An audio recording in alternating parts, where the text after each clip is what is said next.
کائنات کے مالک، خداوندوں کے خداوند، بادشاہوں کے بادشاہ اور دنیا کے تمام گناہگار لوگوں کے نجات دہندہ خداوند یسوع مسیح ناصری کے نام میں آج شب آپ تمام سامعین اور ناظرین کی خدمت میں آداب بجا لاتا ہوں، اور خداوند کے حضور اس خوبصورت ترین موقع کے لیے جو انمول موقع ہے، میں خداوند کا شکر ادا کرتا ہوں کہ پھر سے خداوند کا خادم ہوتے ہوئے آپ کے ساتھ مل کر اس زندگی بخش کلام کے سیکھنے کا موقع پا رہا ہوں۔ اور میرا ایمان ہے کہ جیسے میں نے سیکھ رہا ہوں، اس وقت جو کچھ سیکھا ہے جب آپ کے ساتھ شیئر کرتا ہوں تو یقیناً آپ بھی برکت پائیں گے۔ اور میرا مکمل طور پر ایمان ہے کہ خداوند تیار ہے ہماری مدد کرنے کے لیے۔ آج کے دن ہم دانییل نبی کی کتاب کا مطالعہ کر رہے ہیں، عہد عتیق میں سے اور انبیاء اکبر میں سے۔ پہلے باب میں ہے اور ہم نے 10 آیت تک آیت با آیت مل کر غور و خوض کیا اور سیکھا بھی۔ اور آج میں آیت 11 سے آگے بڑھوں گا، اور ان آیات میں میرے اور آپ کے لیے بہت کچھ سیکھنے کے لیے موجود ہے۔ یاد رکھیے کہ دانییل اور دانییل کے ساتھی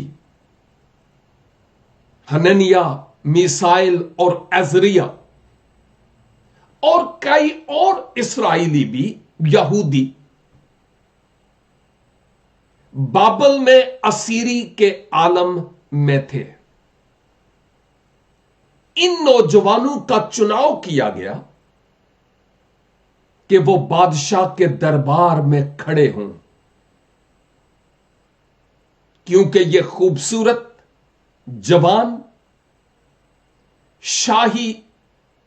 نسل سے تھے، شریف تھے اور تعلیم یافتہ تھے، اور یہ بادشاہ کی ریکوائرمنٹ تھی کہ ایسے لوگوں کا انتخاب کیا جائے، نوجوانوں کا، جو میرے دربار میں کھڑے ہو سکے۔ یہ ذمہ داری اسپنس کو دی گئی، جو خواجہ سراؤں کا سردار تھا، اور ہم نے بات کی ہے کہ اسپنس کو بادشاہ کی طرف سے ان پر نگران منتخب کیا گیا کہ شاہی خوراک اور شاہی مہ سے ان کو کھلایا جائے، اور 3 سال تک ان کی اسی طرح سے تربیت ہو، اور مختلف بابل کے علوم سے بھی آشنائی حاصل کرے، اور اس کے بعد بادشاہ کے حضور ان کو لایا جائے کہ وہ اس لائق ہیں کہ نہیں۔ دانییل اور دانییل کے ساتھی، یہ 4 نوجوان جن کا بابل میں انتخاب کیا گیا، بہت بڑی آزمائش تھی دانییل اور اس کے ساتھیوں کے لیے۔ میں یوں کہوں گا کہ آپ جو میرے ساتھ اس وقت خدا کے کلام کو سیکھ رہے ہیں، تصور میں اپنے آپ کو اس وقت دانییل کی جگہ، عزریہ، حننیہ اور میسائیل کی جگہ اپنے آپ کو کھڑا کریں اور سمجھیں کہ ہم ہیں جن کا انتخاب ہوا اور ہمارے لیے یہ بڑی آزمائش ہے،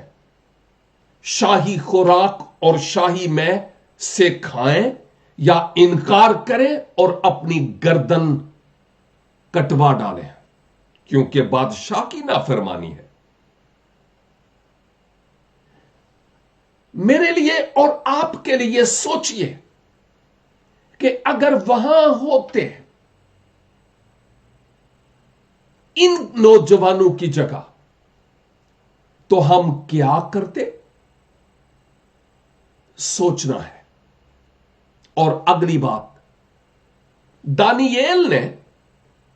اور دانییل کے ساتھیوں نے مل کر ایک فیصلہ کیا کہ جو اسپنز کے آگے بھی ایک اور شخص جو داروغہ تھا، آپ یوں کر سکتے ہیں کہ ان کی سپرویژن کرنے والا،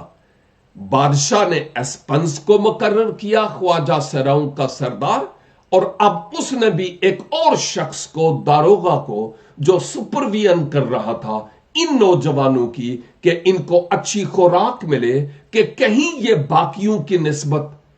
کمزور نہ رہ جائے۔ دانییل اور اس کے ساتھیوں نے بڑی حلیمی کا مظاہرہ کیا، اپنے ایمان کو قائم رکھتے ہوئے، اور یہ عرض کی اس داروغہ کے سامنے کہ صاحب، ہم اس شاہی ناپاک خوراک سے نہیں کھانا چاہتے، اپنے آپ کو ناپاک نہیں کرنا چاہتے، ہم آپ کے شکر گزار ہیں، لیکن ہماری آپ کے حضور یہ درخواست ہے کہ ہمیں اس خوراک سے معزول رکھا جائے۔ تو پھر کیا کھانا ہے؟ یہ ایک اہم ترین نقطہ ہے جس پر ہمیں غور کرنا ہے۔ میرے بھائی اور میری بہن، شاید آپ بھی اپنے آپ میں محسوس کرتے ہوں کہ میں بھی اس وقت کسی آزمائش، ٹرائل، ٹیمپٹیشن یا کسی امتحان میں مبتلا ہوں۔